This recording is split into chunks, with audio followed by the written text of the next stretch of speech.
राजधानी जयपुर के सीतापुरा स्थित जेईसीसी परिसर में चल रहे rising Rajasthan global investment summit में एम्ब्रेसिंग डाइवर्सिटी प्रोमेटिंग इनक्लूसिव टूरिज्म विषय पर सत्र का आयोजन किया गया। इस अवसर पर केंद्रीय पर्यटन मंत्री गजेंद्र सिंह शेखावत और उप मुख्यमंत्री दिया कुमारी मौजूद रही। केंद्रीय पर्यटन मंत्री गजेंद्र सिंह शेखावत ने इस दौरान बताया कि राजस्थान में एक्सप्लोरेंशियल टूरिज्म के अपार संभावनाएं हैं। साथ ही घरेलू पर्यटक हमारे पर्यटन की नींव है, साथ ही आध्यात्मिक पर्यटन भी जुड़ा हुआ है। वहीं उप मुख्यमंत्री दिया कुमारी ने पर्यटन क्षेत्र में राज्य सरकार द्वारा किए जा रहे नवाचारों का उल्लेख किया। उन्होंने सभी का आह्वान किया है कि राजस्थान को वैश्विक पटल पर सभी का पसंदीदा पर्यटन स्थल बनाने के लिए सभी को मिलजुल कर काम करना होगा। साथ ही उन्होंने कहा कि राजस्थान सरकार का लक्ष्य है कि प्रदेश में रिपीट टूरिज्म को बढ़ावा दिया जाए।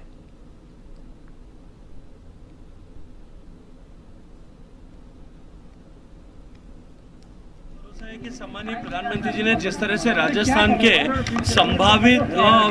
संभावित निवेश को लेकर के जिस तरह से निवेशकों से आग्रह किया है और जिस तरह से सभी इंडस्ट्री कैप्टन्स ने भी जिस तरह से कॉरपोरेट कैप्टन्स ने भी जिस तरह से राजस्थान के लिए अच्छे शब्दों में आग्रह किया, कुमार मंगलम बिरला साहब ने, आनंद महिंद्रा साहब ने, अनिल मित्तल जी ने जिस तरह से राजस्थान में अपने निवेश के कमिटमेंट को दोहराते हुए दूसरे लोगों से भी राजस्थान में निवेश करने का आग्रह किया है, मैं ये मानता हूँ कि इस बार इस राइजिंग राजस्थान में सारे कीर्तिमान ध्वस्त हो जाएंगे। रिप्रेजेंटेटिव आए थे, उनको भी बहुत इनकरेजमेंट मिलेगा कि माननीय प्रधानमंत्री जी राजस्थान के बारे में इतना कुछ कह रहे हैं, सबको इनकरेज कर रहे हैं कि राजस्थान आओ और इन्वेस्ट करो राजस्थान। मैं आपको बताना चाहूँगी, टूरिज्म जो है गवर्नमेंट एक फैसिलिटेटर की तरह काम कर सकता है।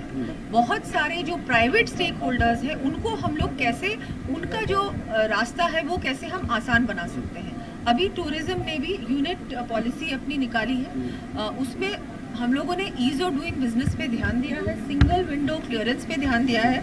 मैं मानती हूँ कि जो गवर्नमेंट है उसको कोशिश करनी चाहिए जितने भी लोग यहाँ इन्वेस्ट करना चाहें उनके लिए जो आसानी से रेड टेपिज्म से दूर होकर हर प्रकार से बहुत आसानी से वो अपना जो भी बिजनेस सेटअप करना चाहे, वो टूरिज्म हो या कोई इंडस्ट्री हो या माइनिंग हो, सभी क्षेत्रों में हम एक बहुत अच्छा एटमॉस्फेयर बनाया। न पेट्रोकेमिकल पार्क हो, हर तरह से राजस्थान के अंदर अपार संभावना है।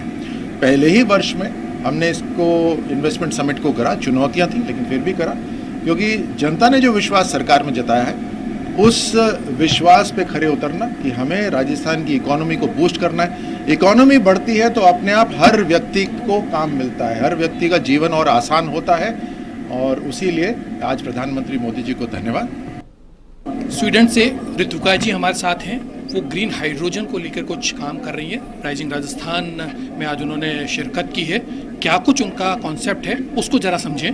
ऋतुका जी बहुत बहुत स्वागत है। Thank you. किस तरीके से आप जुड़ी हैं?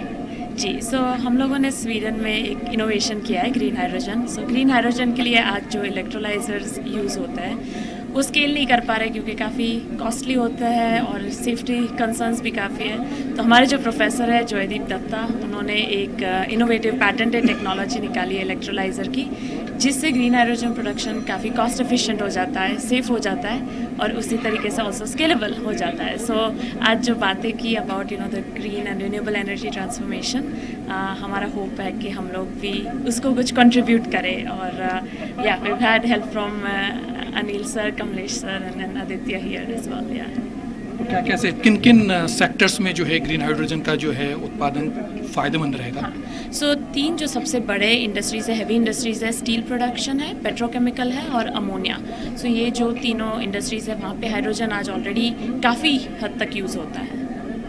ऑटोमोबाइल में भी कह रहे हैं कि हाइड्रोजन का बड़ा जो है आने वाला जो टाइम है वो उसको लेकर है, तो उसको लेकर कितना इम्पोर्टेंट बात है? सो हाइड्रोजन काफ़ी एनर्जी डेंस है, सो उसकी वजह से ऑब्वियसली उस ट्रांसपोर्टेशन सेक्टर में भी काफ़ी इनोवेशन हो रहा है कि हाइड्रोजन एज अ फ्यूल कैसे यूज़ कर सकते हैं, specially for long distance transport जहाँ पे बैटरी का भी एक लिमिटेशन होता है, वहाँ पे हाइड्रोजन से हम लोग काफ़ी इनोवेट कर सकते हैं। So definitely transportation is also of big importance. या पर्यावरण को लेकर कैसे देखें, ग्रीन हाइड्रोजन कितना पर्यावरण अनुकूल है? हाँ, सो ग्रीन हाइड्रोजन हाइड्रोजन का बेसिक कॉन्सेप्ट है कि हम लोग रिन्यूएबल एनर्जी यूज़ करते हैं हाइड्रोजन को प्रोड्यूस करने के लिए, बट ऑल्सो एक एडिशनल बेनिफिट है कि उसके कोई जो गैसेस रिलीज़ होते हैं, CO2 जो होता है वो बिल्कुल नहीं होता. So it's really CO2 not just neutral, but there are no CO2 emissions at all. So zero emission, and therefore globally we believe करते हैं कि ग्रीन हाइड्रोजन एक व्हीकल है जिससे हम लोग नेट ज़ीरो जो सिनेरियो अचीव करना है वो अचीव कर सकते हैं.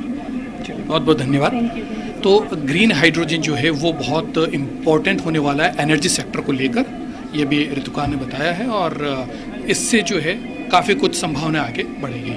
कैमरा पर्सन रामनिवास गुजर के साथ दुर्गेशन भटनागर, A1 TV, जयपुर.